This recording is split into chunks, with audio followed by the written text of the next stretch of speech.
Hey guys, if you're enjoying the content that I'm making, please click that subscribe button. Also remember to click that bell button and make sure to tick that box to send all notifications so you don't miss out on any videos. With that in mind, let's get on with the video.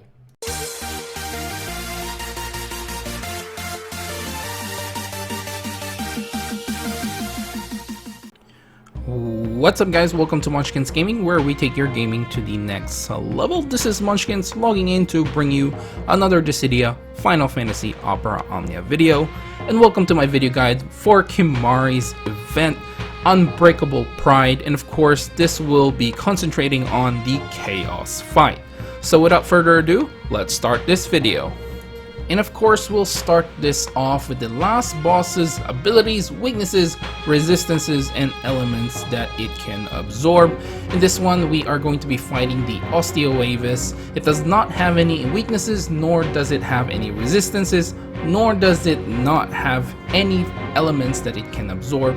It does, however, have a recast ability, so you'll see a cast bar there, and it's called the End Ball, which is, again, its recast ability. This basically increases its brave when its brave is less than its initial brave, and will do a group magic brave attack plus HP attack. This also will restore its HP and inflict initial brave down, attack down, and the fire, ice, wind resist down debuff. Next, it has Claw, which is a melee brave attack, Talon, which is another melee brave attack. It does, however, have a plus variant. This has a higher turn rate when inflicting break or attacking a target afflicted with break. Next is Fang, which is its melee HP attack. Next is Wind Breath, which is a group wind magic brave attack, which inflicts defense down and an attack down debuff. Next is called Windstorm, which is a powerful wind magic brave attack, which also inflicts its defense down and an attack down debuff. This also has a plus variant, but the only difference is that the plus variant actually will have an HP attack at the end of that attack. Next, it has Ice Breath, which is a group ice magic brave attack, which can inflict a speed down debuff. Next is Ice Storm, which again will have a plus variant. This is a powerful group ice magic brave attack, which again will inflict a speed down debuff. The plus variant will just have an HP attack at the end. Next is Fire Breath, which is a group fire magic brave attack. Next is Firestorm, which is a powerful group fire magic brave attack. Again, this will have a plus variant, having an HP attack at the end. Spirit Pulse, which is a magic brave attack, which inflicts a defense down and speed down debuff. This will again have a plus variant. The main difference this time around is it will have a higher turn rate when inflicting a break or attacking a target inflicted with break. Next is Dragoness Combo, which is a melee brave attack, which grants itself an attack up and initial brave up to itself. This again will have a plus variant and will have a higher turn rate when inflicting break or attacking a target that's afflicted with break. Next is Ferocious Posture, which raises its attack and initial brave. It begins recovering brave each turn, so it will have some sort of brave regen. Next is Thundering Roar, which raises all of its stats, and the plus variant will further raise its stat, and it does have immunities to two debuffs, which are initial brave down and defense down debuff. Okay, so now let's take a look at some general tips and guide, and the first one is to save about 70% of your abilities for the last boss. Basically, at wave 3 is where the last boss really starts. It does count it as different waves, however, they are pretty much the same idea, so by the time you reach wave 3, you should have at least 70 to 80% of your abilities, and just try to span it out as much as you can throughout the next 3 waves basically. Next is to bring in the boosted characters such as Kimahri, Yuna, Noel, and Barrett, and if you don't have any of these characters maxed out, other characters that you may want to consider are Ultimecia, Warrior of Light, Squall, Locke, Ramza, Balthier, Ferris, Lillicet, Kryl, Agrius, Garland, Lise, Tifa, Sarah, Vanille, Setzer, Kuja, Bosch, Celeste, or Cloud, or basically anyone that you have EX Plus or realized that are very, very good and you max them out. Next is for the healers plus brave battery options. You do have an option between Charlotta, Parham, Rem, Katesith, Selfie, Lena, or Ishtola. I've added Selfie and Lena here because they can actually prevent debuffs, which the boss actually does quite a lot if you do get attacked quite often. And as for the summon, you do have an option between Ifrit, Shiva, and of course Ramu. You can even use Leviathan if you really want to. However, I do suggest just bringing Shiva. The extra speed that you get from that, and she does have that extra attack as well, is actually really nice. I do believe she's probably the best summon at this point in the game. Alright, so now let's take a look at the general strategies that I have implemented or noticed that works really great for this particular fight. We'll start off with a friend support. It's either bringing Agrias or Tifa as your friend support. Agrias, again, I think is the most versatile friend support that you can actually have. You can inflict paralyze or you can silence, which will pretty much work on this boss because a lot of its attack are magic based. So if you can inflict that silence, it's really great. Of course, the paralyze still works here. If you're planning to bring a lot of more support characters, then Tifa is probably a good friend support. She's basically a beast at single target, so it's gonna really help you out. She does initiate chase as well, so I do suggest like Tifa if there's like a single target boss. You can also bring Quistis here, but that's really up to you if you just want to do delays. And speaking of delays, paralysis and silence, they are still your best friend, so if you can inflict them, that's great. Now the next one is make sure you have at least one turn efficient character. This is just going to help you with that turn requirement to have a better score. It's not completely necessary in this particular fight. We do have 115 turns in order for you to try to reach that turn count, below that turn count, sorry, in order for you to get that mission reward.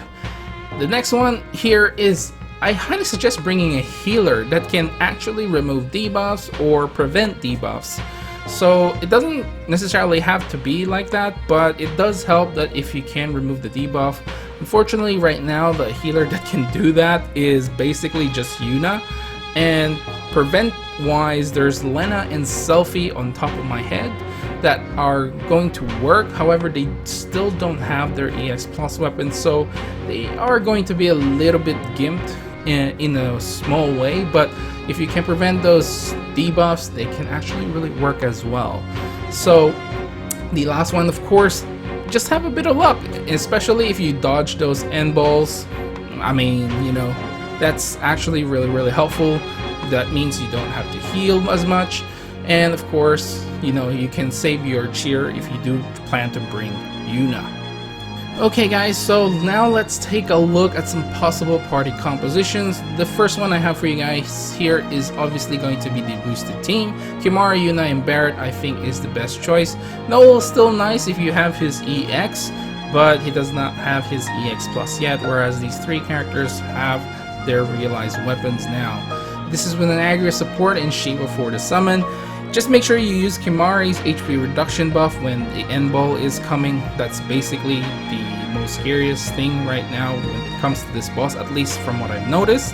You can save Yuna's cheers for later waves, and Asuna when you get debuff. Basically, start using Yuna's cheer when you're finally at the boss, because in the earlier waves you actually don't need to use it as much. Or there's really not a case where you really have to use the heal and get that buff at the start, because for the most part you will be able to just HP attack your way into the boss's wave. And of course, Agrias support for silence and paralysis just for emergencies. I mean, she's the most versatile friend support that you can actually bring. The next one I have for you guys here is Yuna, Tifa, Ishtola with an Agrias support, and Shiva for the summon. So what you're seeing here right now in this video, basically it's a double battery plus heals for safety. Tifa is going to be your main DPS. You can time the Medica 2 as well with Tifa's EX ability for major HP damage. It will initiate a launch and do massive damage. At one point I did over 300k HP damage with that. Again, Asuna if you do get debuffed by N-Ball at all, and of course use Cheer if you need it. Now the next team I have for you guys here is a familiar team with Cloud, Agrius, and Yuna, with an aggro support and Shiva for the summon. This is basically the double paralysis for safety team.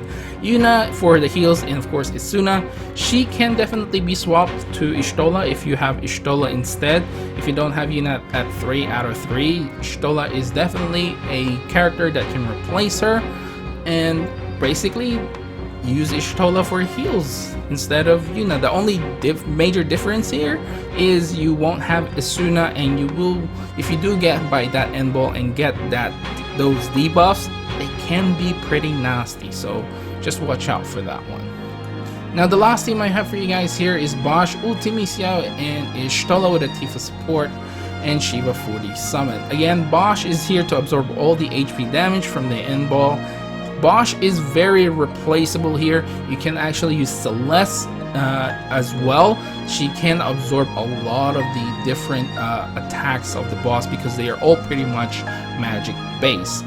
Ultimecia here is your main DPS. She does save you those turn counts, and the boss does not have any resistances to magic, so you should be fine.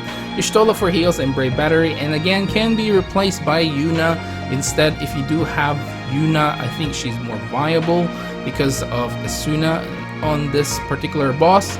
And of course for the summon I put Tifa here so you can have extra damage as well, but you can definitely switch it out to Agrius as well. Okay guys, so we're finally at the end of this video, and of course I'll give you guys my final thoughts on this fight. Now honestly, when the fight started and I noticed that it was like 3 waves of the boss, I initially thought that this is gonna be very tricky in terms of saving your abilities and making sure you do have enough for the 3 waves that you're fighting this boss. Not to mention that every time it dies, it's the same boss but now with a recast ability that will actually do quite a lot of damage and can inflict a lot of debuffs. So I initially thought this was gonna be really painful. Fortunately for me, I actually got Yuna's EX weapon previously, and I was planning to 3 out of 3 her anyway. So this fight definitely made it a lot easier having Yuna in your party, especially you can take off all the debuffs, and of course you can heal through its damage as well. Yuna is probably my MVP here, but obviously if you have Kimahri and split off those damage and reduce the incoming HP damage, it's gonna help you out as well. And if you have Y'shtola, I mean, you can just heal through. Basically you're gonna be able to heal to your max HP every time her EX is up. So in all honesty, I found this fight a little bit easier than Barrett's Lost Chapter. Barrett's Lost Chapter was hard because of the turn count requirements, whereas this one I didn't really have a lot of turn efficient characters. I mean, apart from Tifa's second ability and Y'shtola's EX ability, those are the only ones that are actually turn efficient, that you get your turn straight away and it doesn't count up your turn, increase your turn count, sorry. So overall, definitely a little bit easier than Barrett's Lost Chapter, at least in my opinion.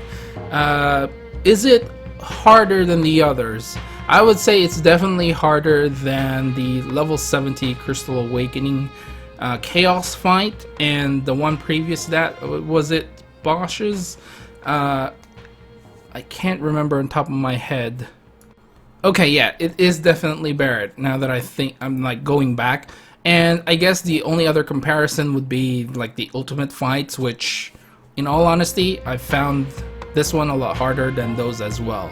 Anyway guys, I'll leave the video right here. Please remember to click like and subscribe if you haven't already. It does help my little channel to grow for every one of you that click that subscribe button, and of course if you leave a like, it does help with the YouTube algorithm.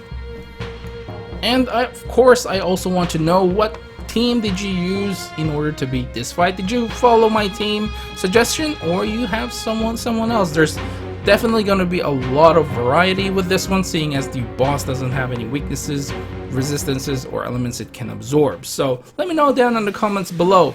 Also, make sure to follow me on Twitter and on Facebook at Monchkinz Gaming. This is Monchkinz logging off, and I'll see you guys in the next level.